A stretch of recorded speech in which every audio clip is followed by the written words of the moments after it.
defalarca düşünmüşlerdi ve denemişlerdi.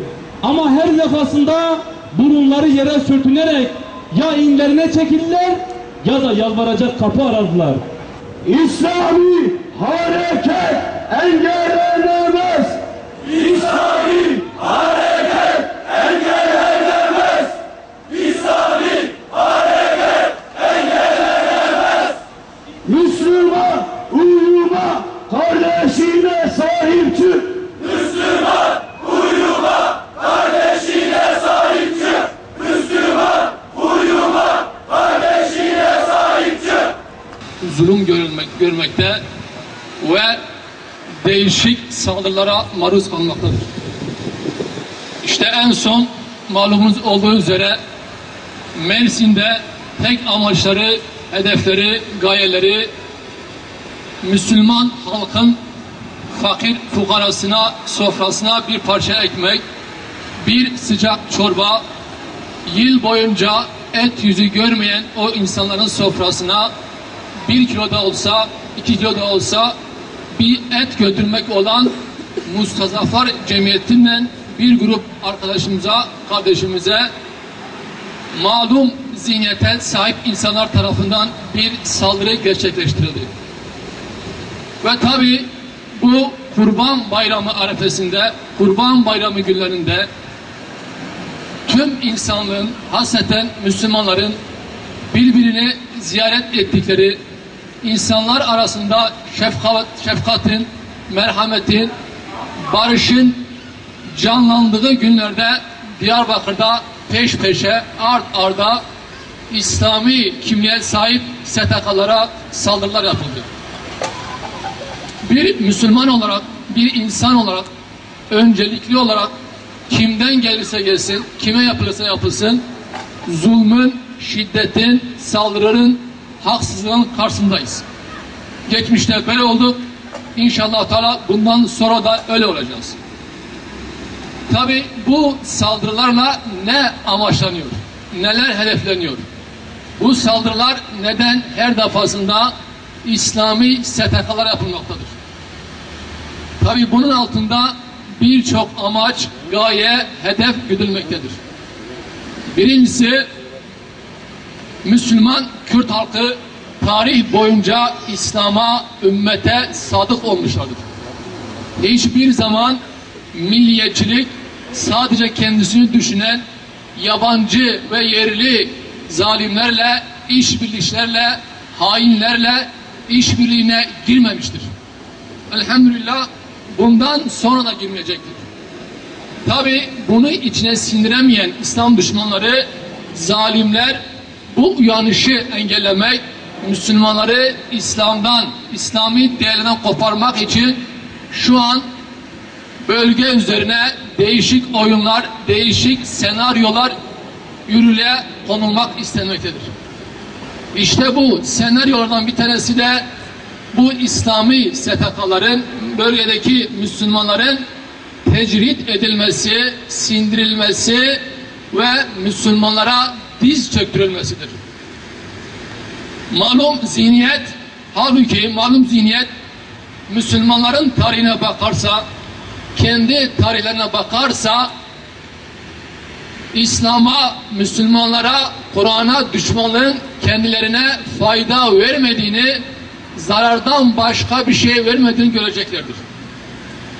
Kürt halkı şu ana kadar yaklaşık 100 yıldır sistemden çok zulümler gördü. Çok haksızlıklar gördü. Sürgünler, muhaceratlar, zindanlar yaşadı. Ama elhamdülillah her şeye rağmen İslami kimliklerinden, İslami düşüncelerinden taviz vermedi. Malum PKK ve BDP'nin zihniyetiyle, onların eliyle Müslüman Kürt halkı İslam'dan koparılmaya çalışılmaktadır. Tabi bu zihniyet kandan, kaostan, ölümden ve çatışmadan neman almaktadır. Kan, kaos eğer çatışma olmazsa bunların orada yaşam hakkı yoktur. Dolayısıyla olabildiğince bölgeyi ateşe sürüklemek, bölgeyi çatışma ve kaos ortamına sürmeye çalışmaktadırlar. Fakat şunu iyi bilmeleri lazım ki Müslümanlar hiçbir zaman zulme, zalime boyun eğmemişlerdir. Eğer bölgede çıkacak bir yangın, çıkacak bir çatışma sadece bir Diyarbakır'la, bir Batman'la, bir Mersin'le sınırlı kalmayacaktır. Bu yangın tüm bölgeyi, tüm coğrafyamızı kaplayacak ve bundan en büyük zararı da bu yangını çıkaranlar, bu yangını körükleyenler görecektir. Müslüman uyuma, kardeşine sahipsin. Müslüman uyuma, kardeşine sahipsin. İslami hareket engellenemez. İslami hareket engellenemez. Zalimler için yaşasın cehennem. Zalimler için yaşasın cehennem. Zalimler için yaşasın cehennem. Biz ancak müstihleriz derler. Oysa bilakis onlar tam anlamıyla müfsittirler ama anlamazlar diyor Rabbimiz. Burada kitapta belirtilen tarife tam anlamıyla tıpatıp uyan bir güruhla karşı karşıyayız kardeşler. Kendilerinin mazlum olduklarını, mağdur olduklarını iddia ediyorlar. Kendilerinin ezilmiş bir halkın savunucusu olduğunu iddia ediyorlar yıllardır, 10 yıllardır. Ama 10 yıllardır o halka eziyet ediyorlar. 10 yıllardır o bölgeyi de ellerinin ulaştığı her yeri ifsad ediyorlar, kirletiyorlar.